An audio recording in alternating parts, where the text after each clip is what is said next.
Hi, Mom. So I got my ticket home from Europe. I get back on June 6th, but it's a really late flight because that was the cheapest, so it gets in at midnight. But don't worry, I'll get a shuttle from the airport so you don't have to pick me up. Like, really seriously, you don't have to. Okay, so, love you. See you soon. Bye.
So, Christmas Duck. Christmas Duck is a fan favorite. He's kind of a mascot, I guess, and I think that's partly because it's a weird concept, a Christmas duck, and partly because it's like the first unique thing that you encounter in the game.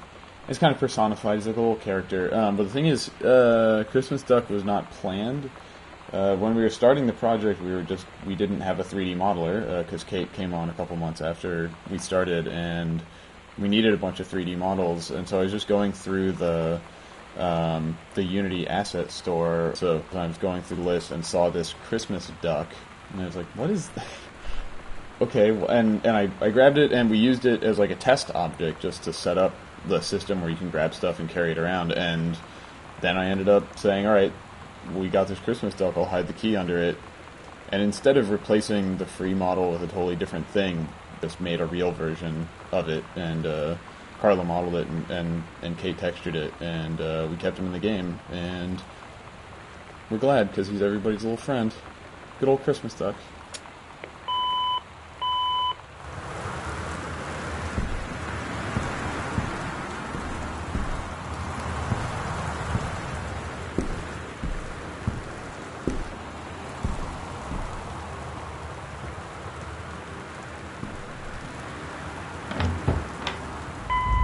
I am Steve Gaynor. I'm the co-founder of the Fulbright company. We made Gone Home. I was the writer and designer, and thank you for taking a look at our commentary mode. Whenever you find an icon like the one you just clicked on, you can find out a little bit more about the game. I want to thank everybody who's added commentary. Janman and Carla, my co-founders of the company, Kate Craig, our 3D artist, Chris Remo, our composer, Sarah Grayson, the voice of Sam Greenbrier, and Corin Tucker, the lead singer of Heavens to Betsy and Slater Kinney and other awesome bands. So thank you, everybody, and enjoy commentary mode.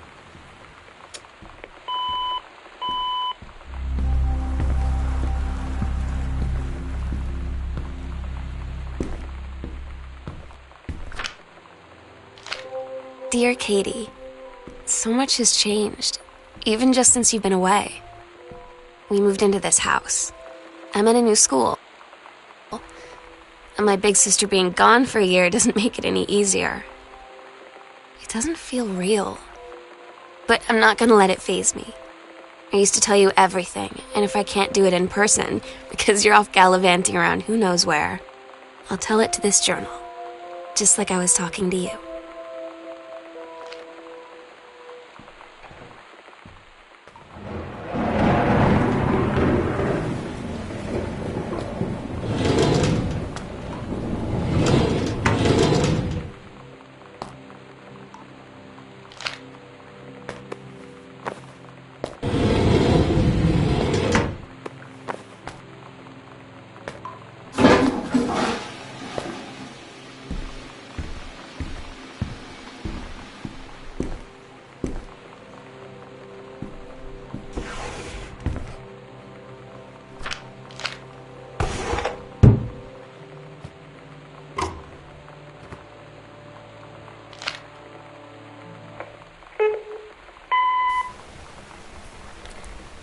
Sam?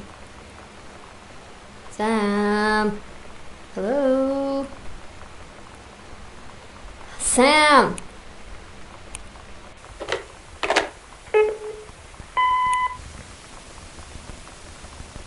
Sam, where are you?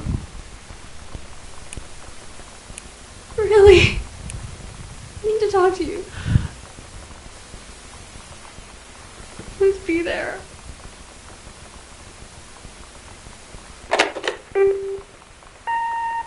Hi, Mom. So I got my ticket home from Europe. I get back on June 6th, but it's a really late flight because that was the cheapest, so it gets in at midnight. But don't worry, I'll get a shuttle from the airport so you don't have to pick me up. Like, really seriously, you don't have to. Okay, so love you. See you soon. Bye.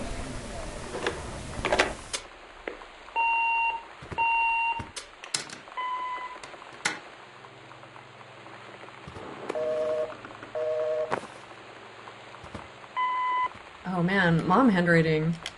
We went through a lot of different moms for handwriting.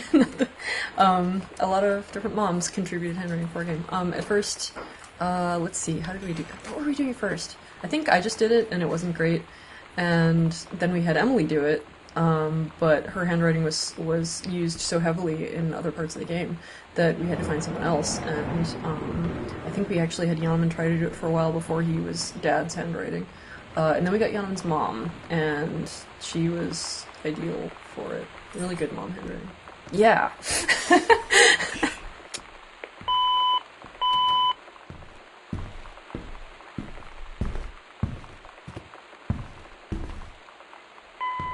Hi, I'm Chris Remo, the composer on Gone Home.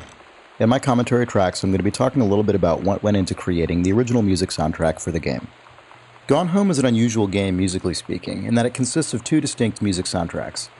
The one of those probably more frequently commented on is the collection of licensed Riot Girl songs that the player finds in Sam's cassette tapes strewn around the house. The other one is the original music that accompanies the player's undirected exploration of the house and underscores almost every one of Sam's audio diary recordings. When Steve first asked me to do music for Gone Home, I was really excited about it, but there are almost no parameters for what that meant in terms of format or scope.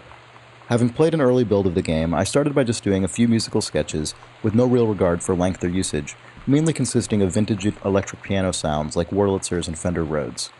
I chose those instruments because I wanted sounds that would feel at home in the era of the game. The Twin Peaks soundtrack used a lot of Rhodes, for example, but would also blend into the background and not share much tone in common with the abrasive Riot Girl guitars. Some of the instrumentation and ideas changed from those first sketches, but they also contained one of the main themes that ended up accompanying Sam's arc throughout the final game.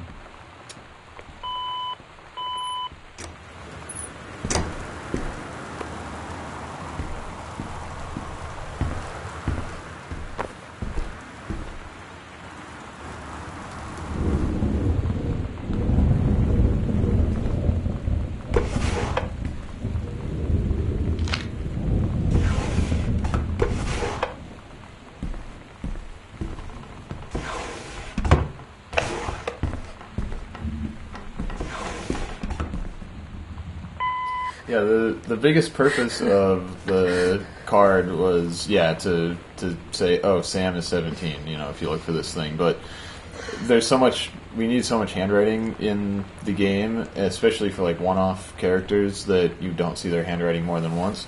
And we knew we needed a birthday card from some member of Sam's more extended family that you were never going to hear from again. And so I was like, okay, it could be her uncle. And as an Easter egg, kind of like wink and nod thing, we're fans of, the Looking Glass legacy of games and Deus Ex and Dishonored, and so I got in contact with Harvey Smith, who was the lead designer of Deus Ex and the co-creative lead of Dishonored, and asked if he would just write on a piece of paper, "Happy Birthday, Sam," from Uncle Harvey, and he just took a picture with his cell phone. And like 5 minutes after you asked him. It was amazing. He was just like, yes, I will do this immediately. Yeah. It was the best. I think, he took a picture with his cell phone, and it was really cool. Harvey's a great guy, and I love his games, and we're, super honored to have his signature in the hub of the Greenbrier house. Hell yeah.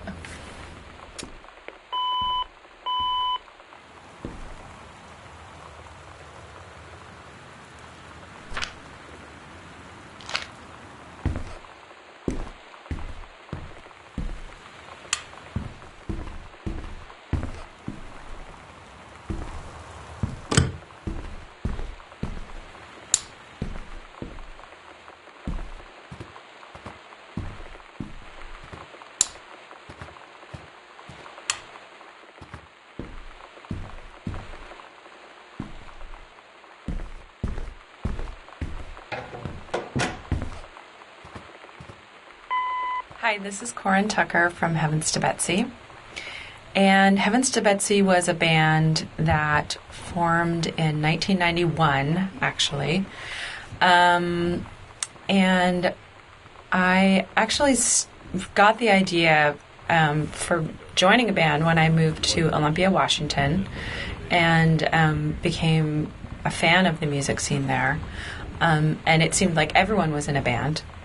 So I decided I was going to start a band too. But I didn't actually start the band until I went home after the first year of college. I went back to Eugene, Oregon, and my high school friend Tracy Sawyer and I started playing music together, and that was the beginning of Heavens to Betsy.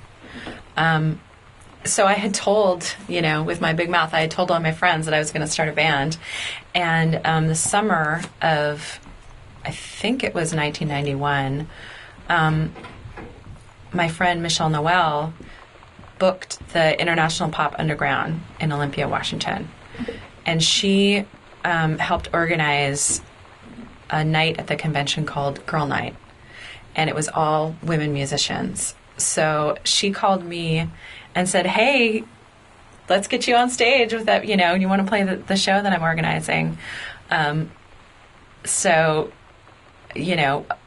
This totally new band that had never performed before. I mean, we had never performed ever any kind of music.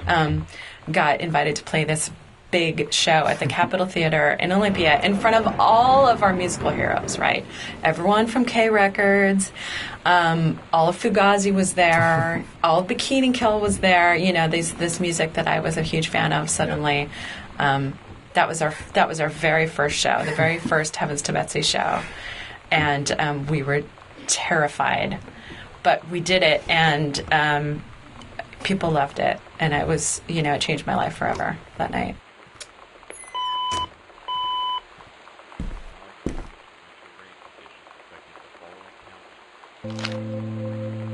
Oh my god. You are so lucky you finished high school before we moved into this house. So, it's the first day of school, and there I am, introducing myself to the class. And I say that I just moved into the house on Arbor Hill. All of a sudden, every kid in the room turns and just stares like I suddenly transformed into a mutant. I just stood there, wishing pretty hard for a rewind button. Because now maybe nobody knows my name, but they all know who I am. The Psycho House Girl. Great.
One of our favorite movies is The Apartment, which was directed by Billy Wilder, and it starred Shirley MacLaine and Jack Lemmon, and it's from like 1960, and it's basically what Mad Men is, except actually from that time. Yeah. It's super good, and there's this weird, like, kind of humorous vocal tick that some of the executives in the movie have, where they will refer to something like, they'll say, like, we're doing quite well dividends-wise, or something, and Shirley MacLaine's character is named, her last name is Kubelik, and one of the executives at different times says something like, so how are you getting along, Kubelik-wise?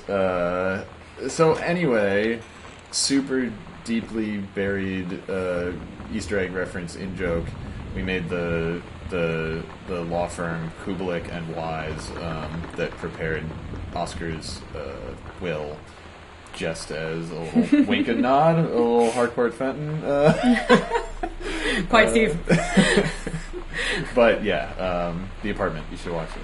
It's damn worth it. It's totally worth your time. It's a really good movie. On Laserdisc. Yeah.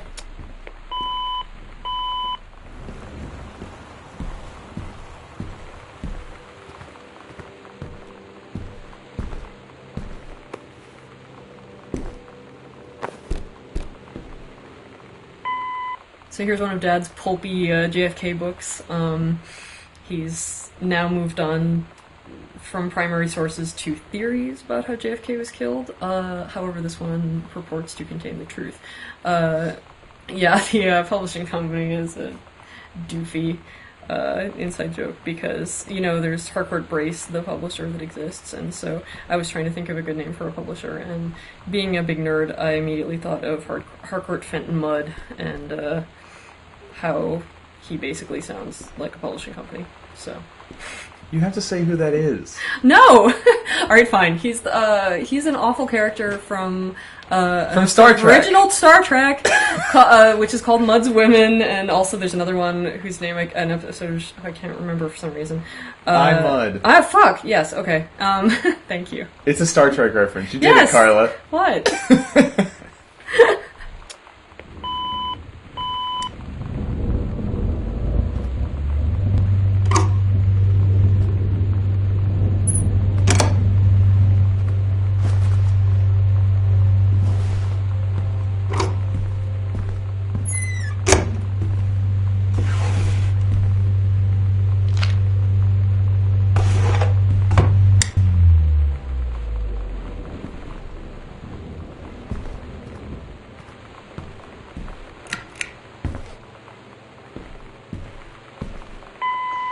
The doors were actually one of the hardest things in the game to get working correctly, and I know that there's still some bugs existing with the doors, actually. But it's a surprisingly hard problem, which is why most video games just have doors that kind of slide away into nothingness or open in strange ways or don't, let you interact fully with doors. But of course, it's in a house like in Gone Home, a realistic house. It's important that everything be as natural as possible. The one concession we made to video gaminess is that the doors all swing both ways, which never happens in a real house, but it's necessary to prevent the player trapping themselves in some strange state.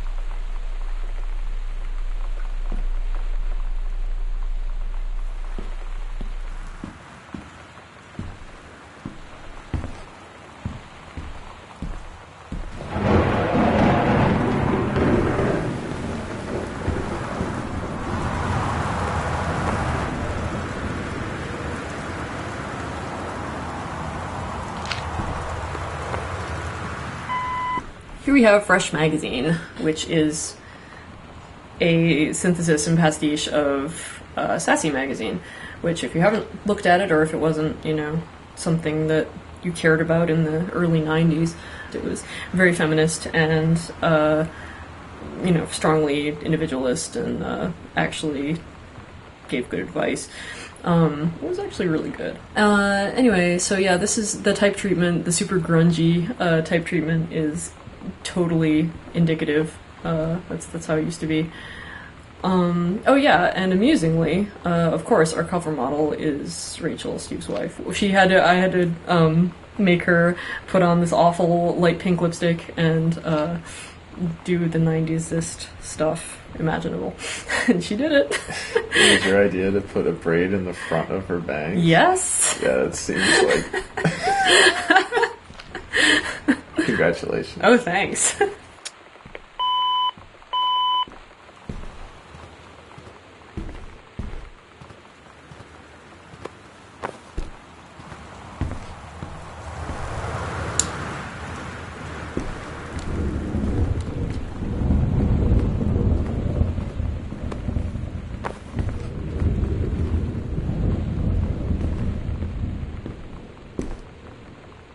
Inside of this file folder, you find the first combination code in the game.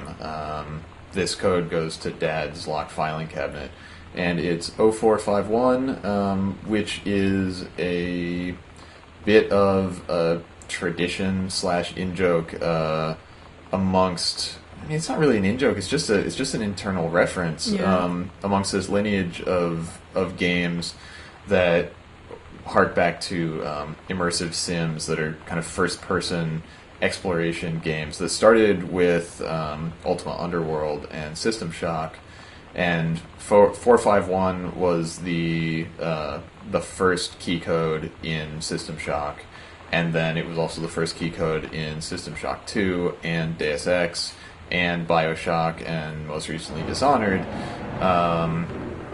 And yeah, I've personally worked on a couple of games that had 0451 as the first code in them, and we were really adherent to the tenets of the interactive model and kind of the principles of design behind those games when we were designing how Gone Home works, and so to maintain that tradition, we also made it the first code in our game.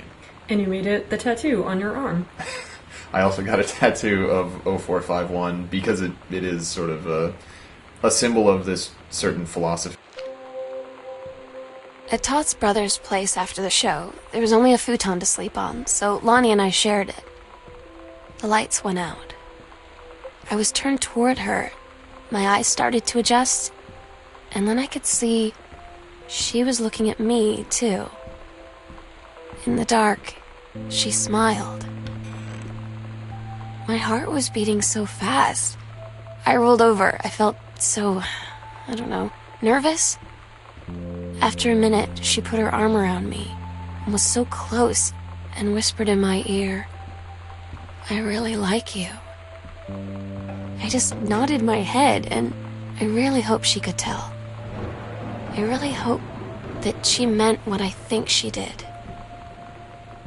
I felt like a shook-up can of soda ever since. I hope we have the chance to talk before I explode.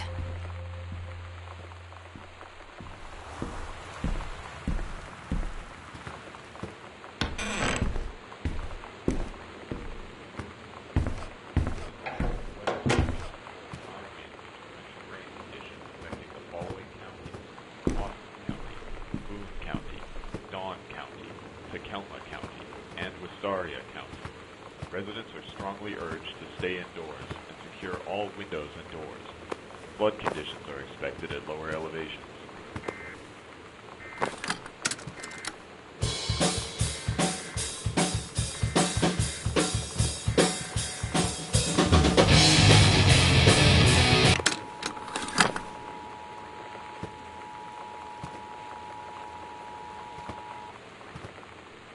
This is a severe weather warning.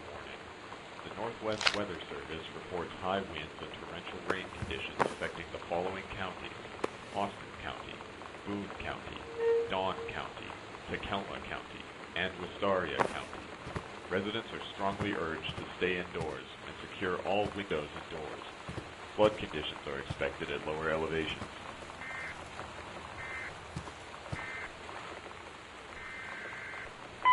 So these are all the VHS tapes, or most of them, in the house. And these in the TV room are from they only belong to Dad and Sam, because Mom has some VHS tapes, but they're up in the bedroom. And you can tell Dad's because he writes in a big, heavy, all caps style handwriting, and Sam does not. So, contrary to popular opinion, the X-Files tapes are not Dad's, they're in fact Sam's. But stuff like JFK Yes. has an obvious dad interest, and some of the other stuff that we put in there was very much like, what is a dad movie? Yeah. You know, what is a... When we were growing up, for instance, like, what is a movie that our dad or a neighbor's dad would have? So stuff like The Andromeda Strain or Moonraker, it's just sort of like, yeah, dads love that shit. Yeah, dads that were born in the 50s were super into that kind of stuff. And then some of it was, you know, stuff that we liked or remembered from when we were growing up, like... You will know that Carla was involved in making this game because Beetlejuice and RoboCop are on a VHS tape. That's most of what you need to know about Carla. That's true. Right there.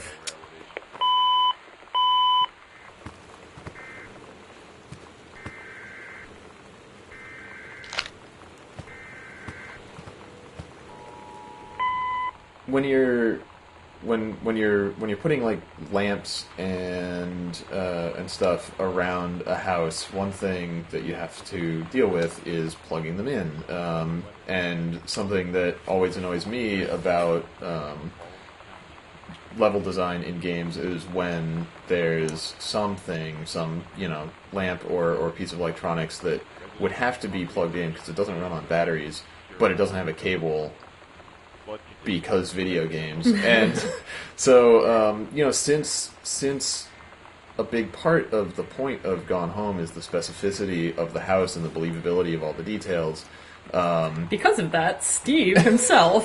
I spent some late nights with my meager Maya skills modeling custom cables for each of the things that's plugged in so that the cables actually run from the TV or the lamp or whatever to an outlet in the wall. It is a really good detail. I think that I'm proud of you for getting that in there, Steve. That's important.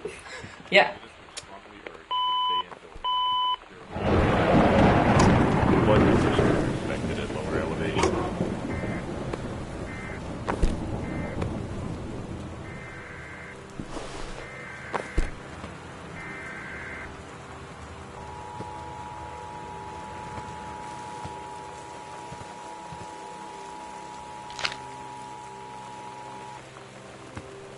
This is a severe weather warning. The Northwest Weather Service reports high winds and torrential rain conditions affecting the following counties: Austin County, Boone County, Dawn County, Tacoma County, and Wistaria County. Residents are strongly urged to stay indoors and secure all windows and doors. Flood conditions are expected at lower elevations.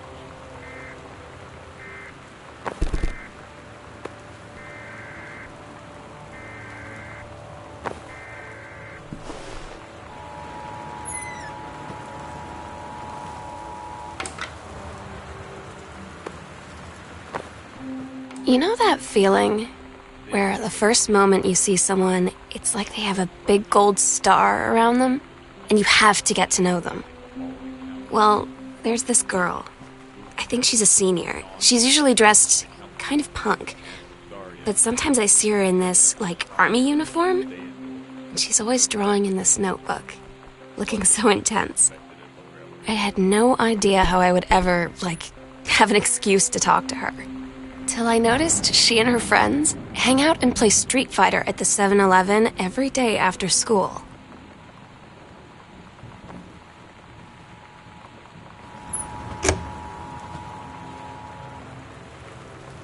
This is a severe weather warning.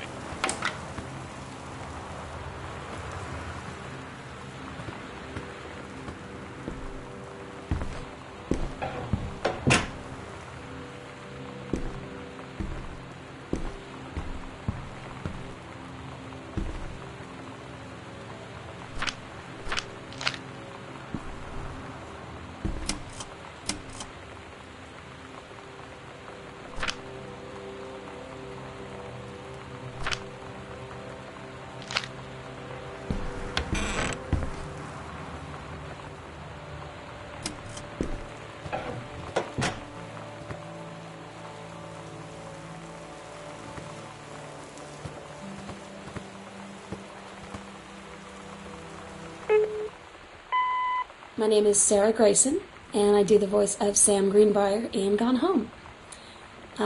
Currently based out of Portland, Oregon, so right around where the Fulbright Company is from, which is part of, I guess, how this all came to be. I started doing voiceover work probably about 4 or 5 years ago. It's been a bit of an on and off journey, because I also have had regular 9-to-5 jobs that whole time. So I always get excited when I see video game auditions come across, because it's always been something that I wanted to do, and really excites me because I'm a video game fan myself. So there was an audition that came across that at the time was entitled Dear Diary, and it had this wonderful description about being this sort of 16, 17-year-old girl. Not too much detail about her, just that she was new to her school, new to this place she was living, and her sister had moved away. So she was sort of writing out her thoughts as if she was talking to her sister. So most of the time, I'll stand up at the mic when doing auditions. But for this one, I thought, well, no one's actually going to read their diary standing up. Like, this is kind of you write your diary while lying down on your bed, or like sitting cross-legged on the floor, or whatever. So I ended up having to pull the mic down, sat on my couch, legs crossed, got nice and cozied up in like my pajamas, and started reading it.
Most of the bookshelves in the house are filled with undifferentiated books. I mean, they're not undifferentiated, but they're low detail, because, God, it would be an entire dev cycle's worth of work to actually do plausible spines on every single book. That would kill us.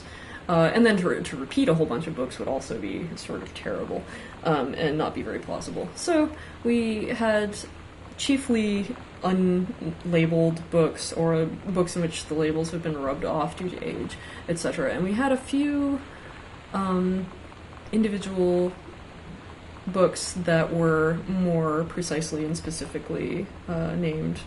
The way that we did the books in the game is we made like 3 or 4 of these clumps of books that have, the generic spines on them. They're just sort of filler books. They're kind of like what would be in the bookshelves of like a lawyer's office in a in a cheap lawyer's TV commercial or right, something. Where they buy them by the foot and whatever. Yeah, and then we took 1 or 2 clumps and retextured them to all have specific readable spines on them, and then I just took those clumps and broke them up and scattered the individual books around in different bookshelves in the house, so that hopefully I think every bookshelf has at least one unique book in it. That might not be true of everything in the library since there's so many bookshelves there, but I guess I should say every or almost every bookcase had at least one unique book in it that never repeated, to kind of split the difference of, okay, they're not all generic, but also we can't afford to make them all unique, and we didn't want to have any repeat in an obvious way. So that was our strategy for trying to not do any of the things that we wanted to not do.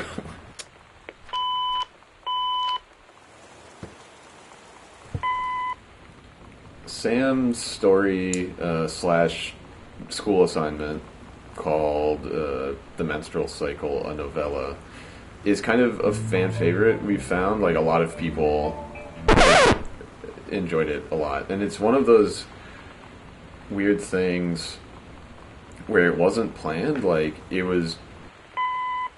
This is our old-timey record that we got from archive.org, source of all good things. It's by Adrian Rollini when he was with, apparently, the Taproom Gang. The song is entitled Got a Need for You, in case you can't read it, but you should be able to read it. And the duck I found on the internet. Adrian Rollini I got into him when I was on Bioshock 2 and helping source the soundtrack for that. And I did a lot of listening to 40s big band stuff, and Adrian Rollini was one of the ones that I really liked, and so it was cool to be able to revisit that. Voodoo, mildew, and shandu. Why, Daddy, I didn't know you were. I'm right here looking at you, honey. If it ain't me, it's my shadow. You think I sent you far away? I ain't been over. I thought you'd stay away from me. But voodoo got me wrong. You left your voodoo all around. I left my trunk in town.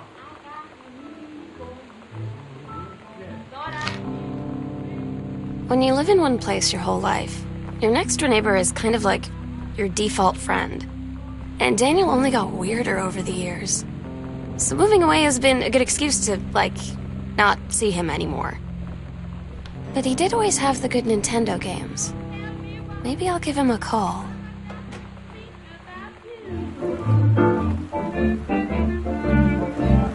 Oh, Daddy, tell me.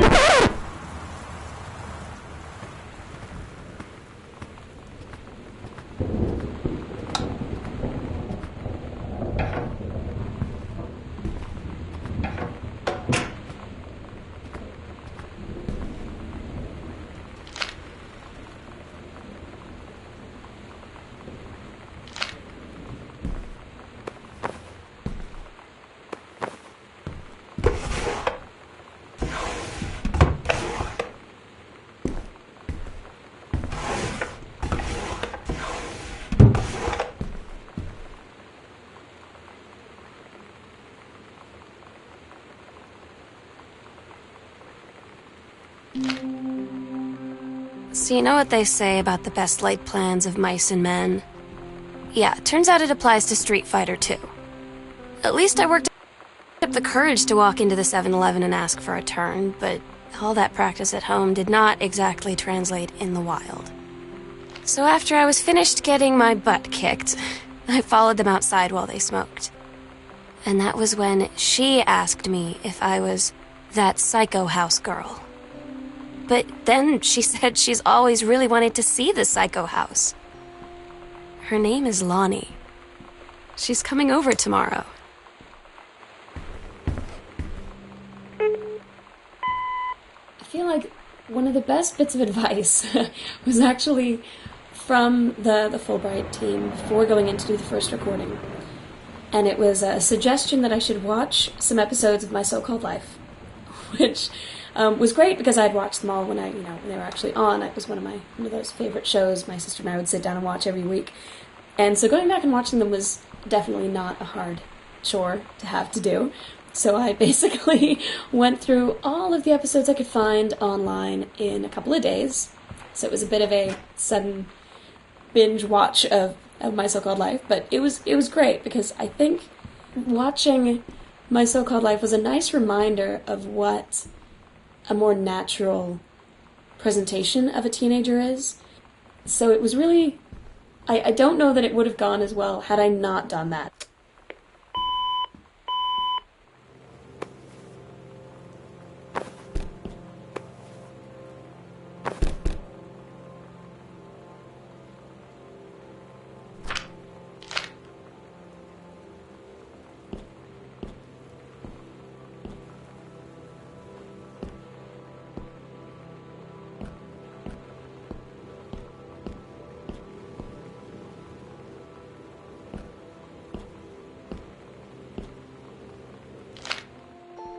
It's different now.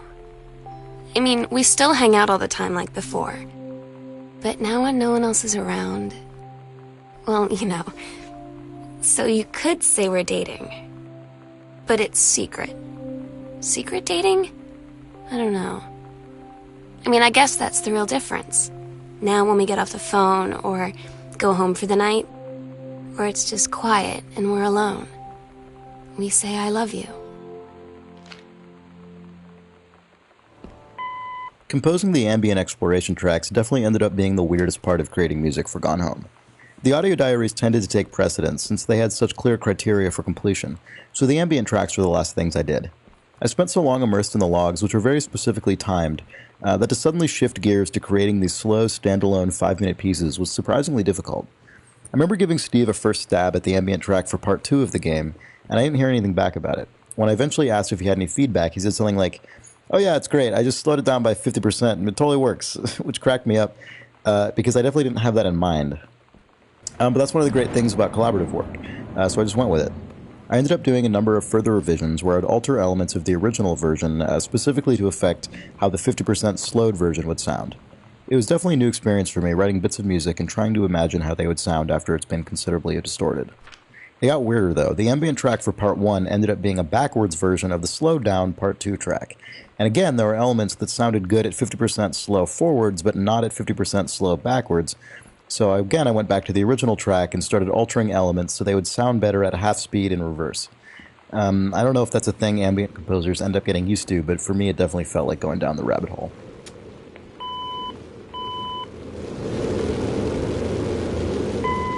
One of the larger assets that we needed for the basement to really give it character and personality was a furnace. And when we were initially thinking of the furnace, Steve had mentioned to me the furnace from Home Alone, which if you're from... I'm so stupid sometimes. I was telling Lonnie that I got into my college summer program thing, and I was all making plans like, you should come visit me, stay in my dorm room. But she said, Sam, I ship out on June 6th. I was like, ship out? To where? She said, to basic training. What did you think I was doing all that ROTC stuff for? I guess she's been planning to join the army right after high school since she was like 12. And I guess she's really going to do it. So I was like, after graduation, I'm just never going to see you again? She said, let's just have fun while we can.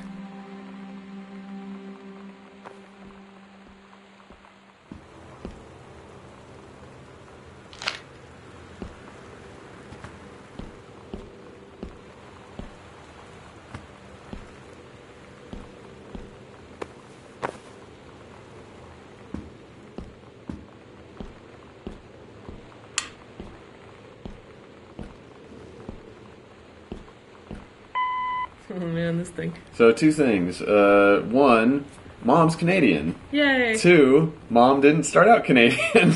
The reason that Mom is Canadian is because Kate Craig and Emily Carroll are Canadian, and early on in the development of the game, Emily did Mom's handwriting. This is before she did any of the UI text or anything. Right, and it was before we decided that all the moms were going to actually be written by moms and all that kind of stuff. Integrity in moms. And so we had the answering machine note in the foyer, and there the line. What's the actual line that's there? It's like neighborhood. Right. Yeah. So. The line on the thing is like, Daniel from the old neighborhood called, call him back. And we gave the text to Emily, and she wrote it out longhand and gave it back to us. And then I looked at it, I realized that she had inserted a U into the word neighborhood. Because it's what you do. Because of being Canadian. And so, to fix that bug, instead of removing the U, I said, bug fixed, Mom is now Canadian.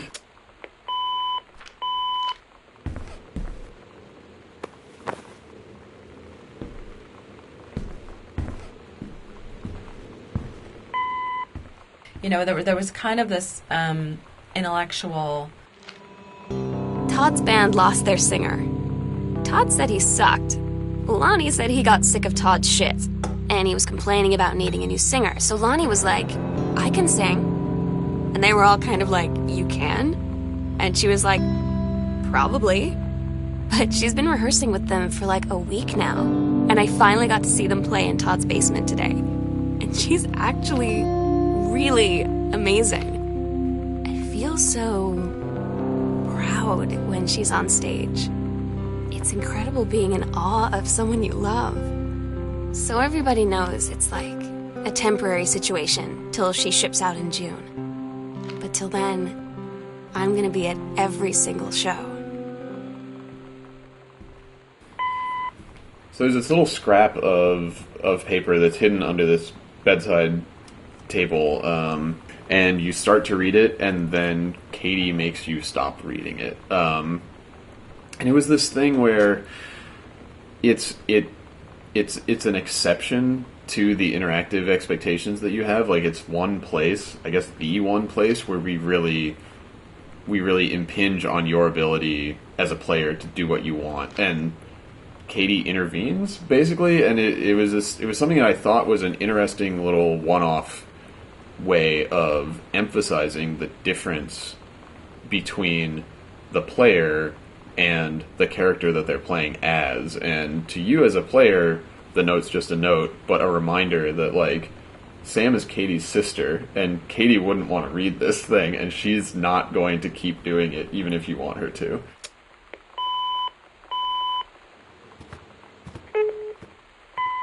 There was a little bit of concern on my part before any of this got started that you never know how much liberty you're going to be given and how much over-direction you're going to get, because somebody hears it like a specific way, and if you deviate from that at all, you're just going to keep doing the line over and over and over again, like 50 times until it's right. So I really wasn't sure what to expect, but even on the first day getting in there and being able to go through a few of the lines and just give them what came to mind, and seeing how closely I think everyone was on the page about it. So the direction was always really positive, and it was always kind of coming from either additional information that changed the context of what I was reading, or a certain change in the phrasing or the way something is being, a pause here, or maybe move it to here, or instead of emphasizing this word, try this one instead. So you end up with a lot of different takes that really give it a very different feeling, depending on which one you go for.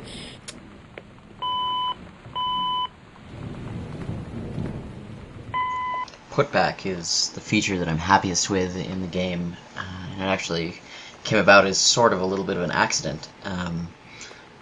Playtesters had told us they didn't want to feel like some kind of horrible person rummaging around this house and tossing everything on the floor. But there wasn't really any other option initially. That's all you could do was sort of try and lob things back into the place.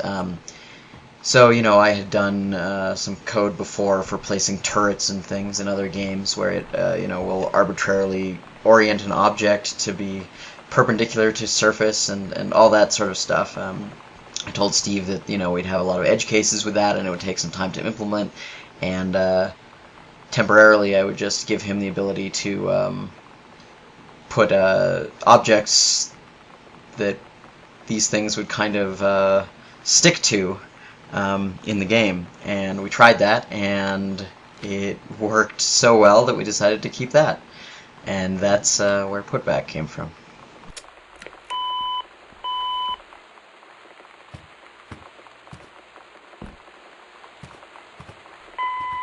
Fanzines, that's one of the things. I don't get Lonnie sometimes. Like, her band, and our zine, and her hair, and everything are all anti-authority. But I watch her in JROTC, and she's doing drills in perfect formation, following orders, no question. And there's all this stuff in the news about don't ask, don't tell. Like, she's going to join the army and then have to lie about who she is. She said they don't need to know what they don't need to know. Like it was no big deal. This from the girl who trashed her locker to, defend my honor. I've learned when to stop arguing, though. I don't think Lonnie even gets Lonnie sometimes. The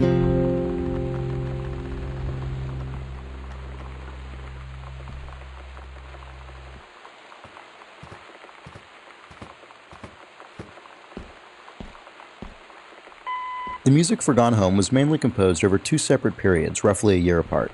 A version of Part 1 of the game had to be ready by October 2012 for submission to the 2013 Independent Games Festival, so I did all the Part 1 audio logs primarily that September. The following summer I did another round of logs for the second half of the game, as well as some Part 1 revisions in the ambient exploration tracks.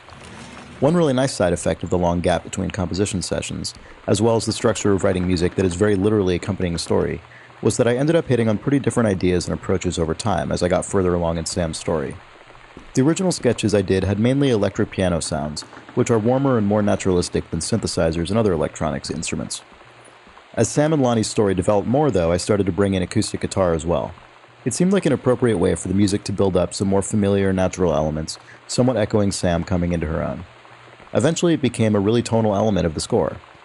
After that emerged, I started to more carefully control the instrumentation for the various main categories of log subject matter, including Sam's self-reflections, Sam and Lonnie, Sam and her parents, and even Sam and Daniel. Some of those have their own melodies and themes as well. That wasn't really a grand plan from the start, and I don't expect everyone to really notice it, but it became one of my favorite things about working on this score.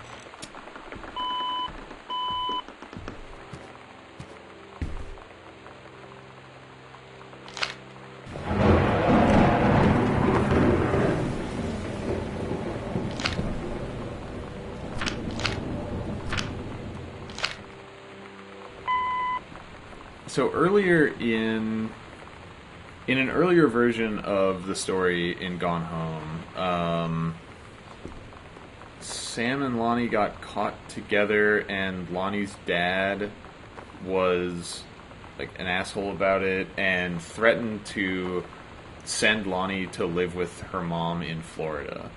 And we cut that. It was too melodramatic, and it wasn't really interesting. It was an external force that was acting on them, which I wasn't super excited about in practice, and so on and so forth. But it caused there to be this concept of Lonnie's mom living in Florida, which Florida is, of course, the worst place that you can live. Well, let's not assume.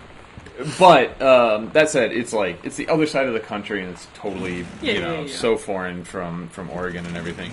Also, it's where I grew up. Yeah, that was. So that's the.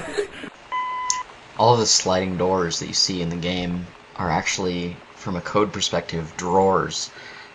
When I made a thing that could slide along a track like that, for the purpose of making drawers, Steve took it and, as designers are wont to do, used it for his own purposes and came up with sliding doors in our game.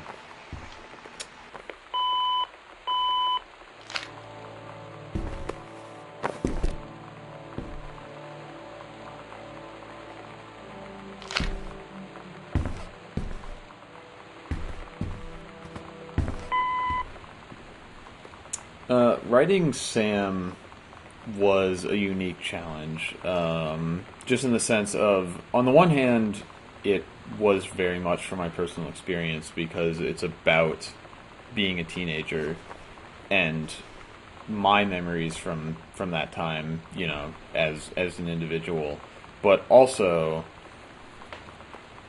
who Sam was and what her experience was. I had an interesting talk with Mom and Dad tonight. One you were never gonna need to have. I mean, you've known, right? I've known. I've known since, She-Ra. Mom and Dad didn't, I guess. But they saw the zine and the stuff on the locker, and they were like, is there something we should know about you and Lonnie? And so here's the thing. I was prepared for them to be mad, or disappointed, or start crying, or something, but they were just in denial. You're too young to know what you want. You and Lonnie are just good friends. You just haven't met the right boy. It's a phase. That's what I didn't see coming. It's really about the ideals that we were trying to get across in our music. I think that the move to equality for women and for everyone in the U.S. is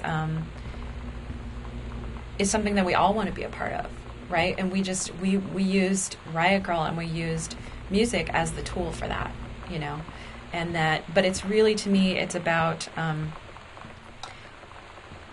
equality for everyone. That I think is the key, and that's why young people really feel passionate, and they listen to the music and they hear that passion, and that's what they connect with.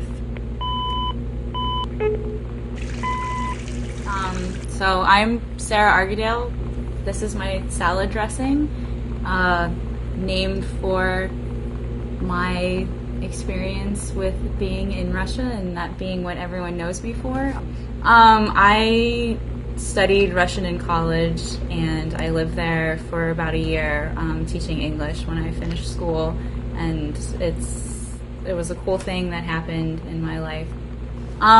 So I am a reader of the Idle Thumbs podcast, and I guess that's how I met everyone at the Fulbright Company and kind of inserted myself into their lives. The Gone Home team, the Fulbright team, was nice enough to put a little token in the game for me, and it's pretty cool.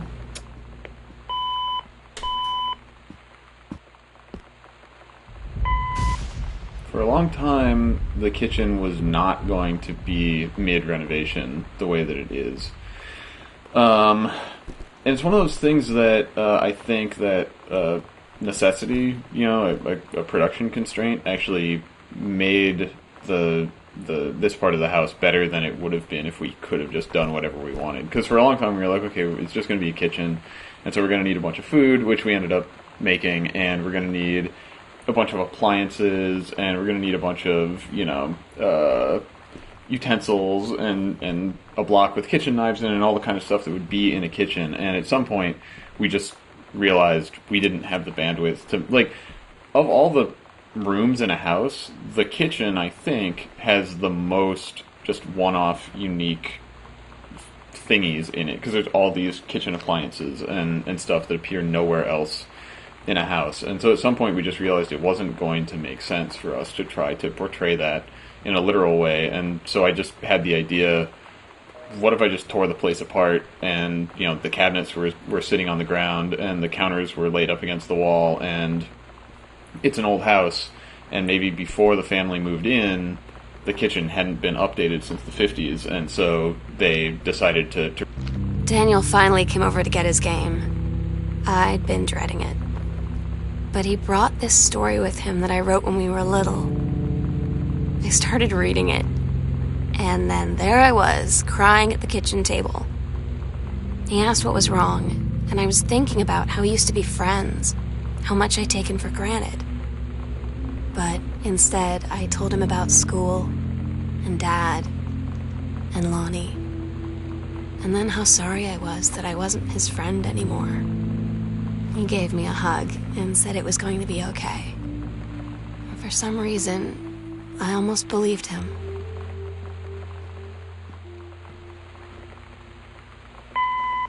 When you put out any sort of content about your game online, whether it's screenshots or whether it's gameplay or anything along those lines, you're sort of at the mercy of the internet, and you sort of want to see what people are going to respond to, whether it's positive or negative. Hopefully it's positive.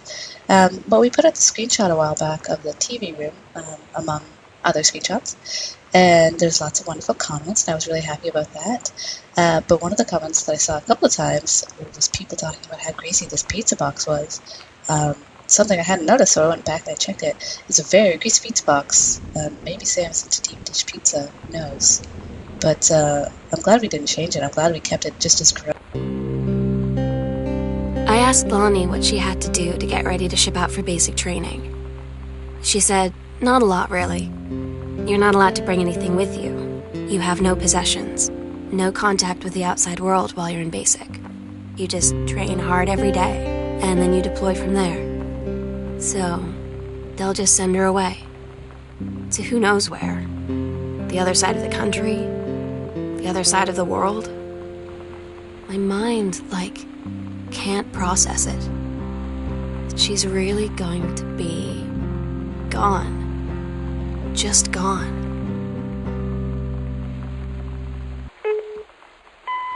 Definitely the second half was where a lot more of the emotional weight in the character came out, and that was a lot to handle, but a lot of fun to do too, because I've really not gotten to do a character that actually was so, I guess, emotionally real and so human. You know, it's you're not doing some commercial selling you thing, or not doing some sort of sci-fi fantasy world sort of story. It was very realistic and very relatable, and you sort of realize that the character's someone that you could know or that you could have been, you know, when you were younger, which I really liked. It was very exciting. The whole experience has been really good.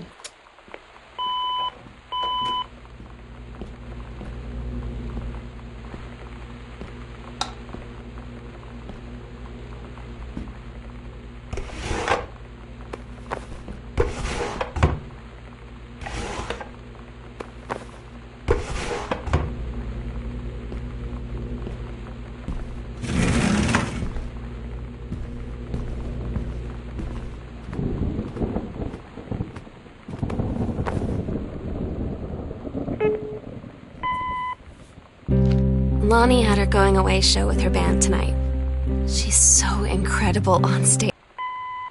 I'd already played through the first full half of Gone Home before I started composing any music, which was really important to understand how the game felt and played and looked.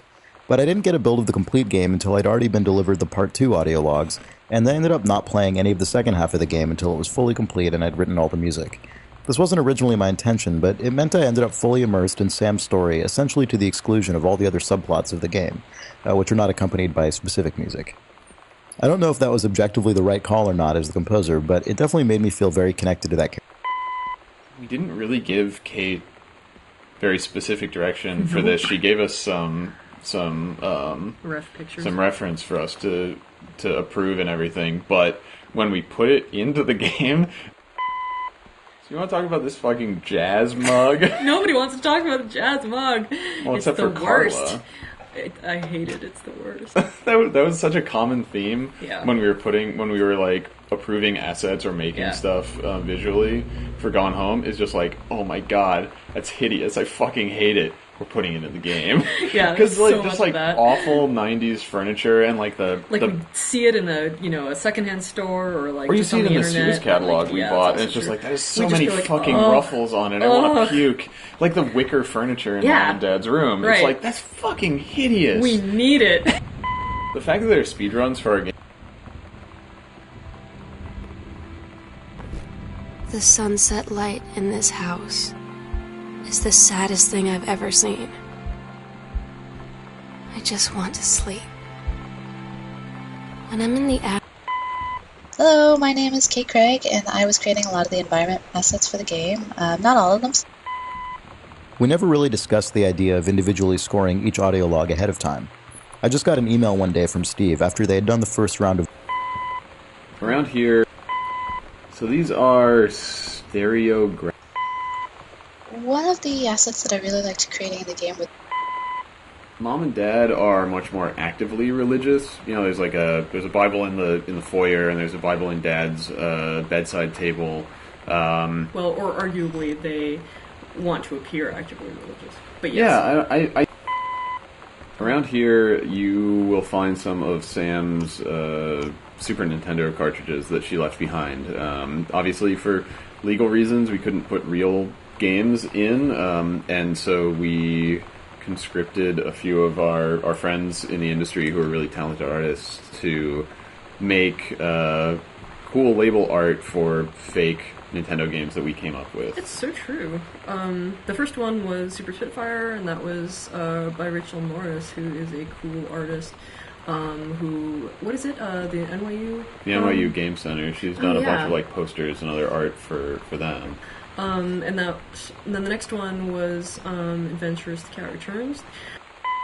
Yeah, I ended up being pretty happy with this. This is the only picture of Lonnie that we had for a really long time, and I was really glad to actually come up with something that we liked, since this kind of thing is really hard, especially when...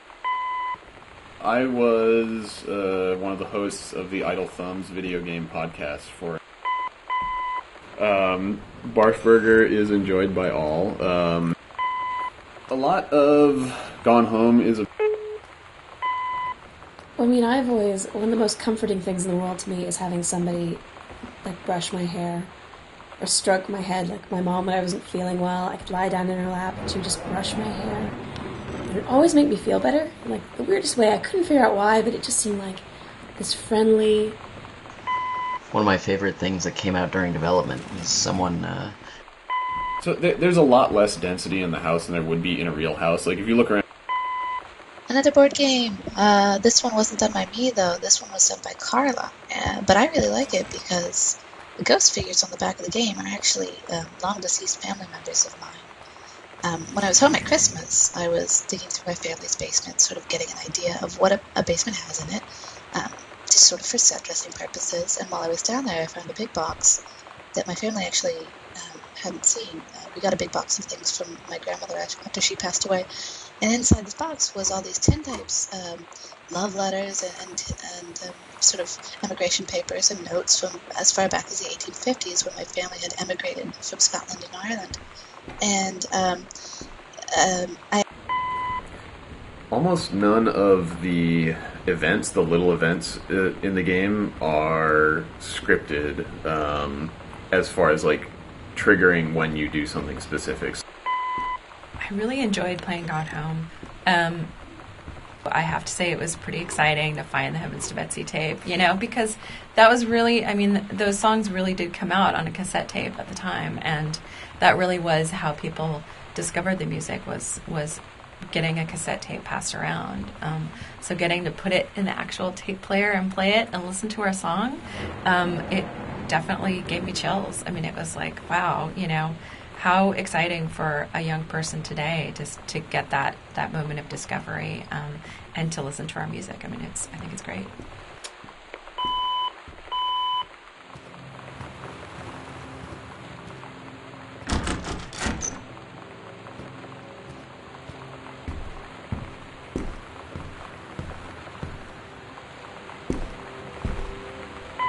You want to talk about a place for Christmas Duck? This is where Christmas Duck goes. I think this is one where I love the way... It's one of those things where we had always wanted to... Well, we had wanted to pay off... So this is the last room in the game, or at least the last room chronologically in the story. You made it. You did it! Yeah, this is where you find Sam's journal that you had been hearing diary entries from, and it's revealed, or I guess implied retroactively, that the game has been taking place in a flashback, basically, and Katie read Sam's diary that was addressed to her and is now thinking back to what she saw in the house. So thanks for playing through with commentary mode and listening to us and Yonaman and Kate and Sarah Grayson and Chris Remo and Corin Tucker from Heavens to Betsy and Slater Kinney, who, again, thank you to her for taking her time to record some of her recollections and thoughts for this. But yeah, just thanks for playing, and we hope that you got something good out of all of our jibber jabber. It's okay if you didn't. Bye, everybody. Bye. Goodbye. We love you. Yeah, I guess.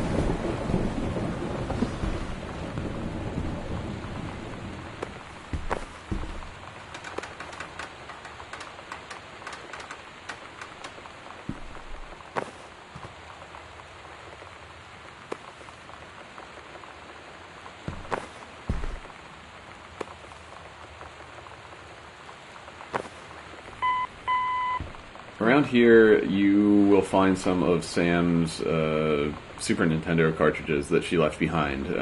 Obviously, for legal reasons, we couldn't put real games in, and so we conscripted a few of our friends in the industry who are really talented artists to make cool label art for fake Nintendo games that we came up with. It's so true. The first one was the Goodfellow High School jacket, and the logo generally is a reference to the logo for Minerva's Den, the section of Rapture that that DLC takes place in, that we worked on together. But we didn't want to make it look exactly like the owl logo from that game. We wanted it to be, an homage or a reference or whatever. Yeah, so we decided that since this is a Pacific Northwest school and town and setting, that we would go for some native style representation. And let's see. Well, actually, we were struggling with it for a little while because we wanted. At first, I was saying, just make it look like a very 90s looking school mascot logo illustration that's just cheap, that maybe one of the students did or something, and the direction wasn't good enough, and we didn't really have a good enough example to work from. And then Kate actually came to visit. Oh yeah, that's right. And she suggested, what if it's like a Pacific Northwest Native American style approach, and that really just clicked and made total sense. It's really about the ideals that we were trying to get across in our music. I think that the move to equality for women and for everyone in the U.S. is something that we all want to be a part of, right? And we used Riot Girl, and we used music as the tool for that, and that. But it's really, to me, it's about equality for everyone. That I think is the key, and that's why young people really feel passionate, and they listen to the music and they hear that passion, and that's what they connect with. We agreed our last night together would be our happiest ever, and we'd forget tomorrow was going to come at all. It worked for a while. We had a good time seeing Oscar off, then ran up to the attic to look through our photos, to find one for Lonnie to take with her. And looking at them, I realized they were all in the past, and there wouldn't be any more. And I didn't know what I was going to do. And I cried, and she held me. She said she knew it was hard, but life would move on. I said I didn't want my life to keep moving without her. That's when she cried too. I was so exhausted. I must have fallen asleep like that, in her arms. In the morning, I woke up, and I was finally alone.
Oh my God. Katie,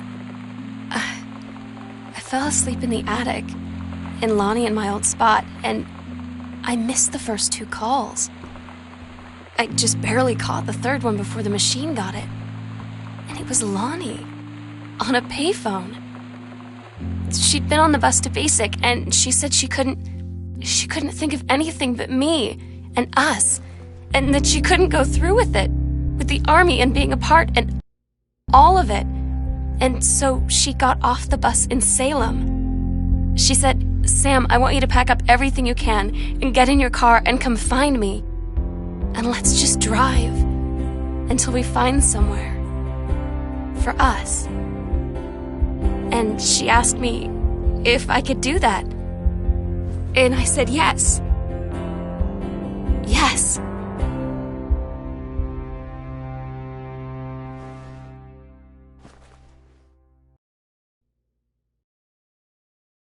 Katie, I'm so sorry that I can't be there to see you in person, that I can't tell you all this myself. But I hope as you read this journal and you think back, that you'll understand why I had to do what I did.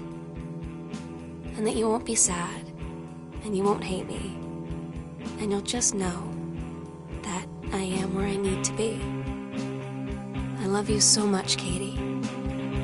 I'll see you again someday. Love,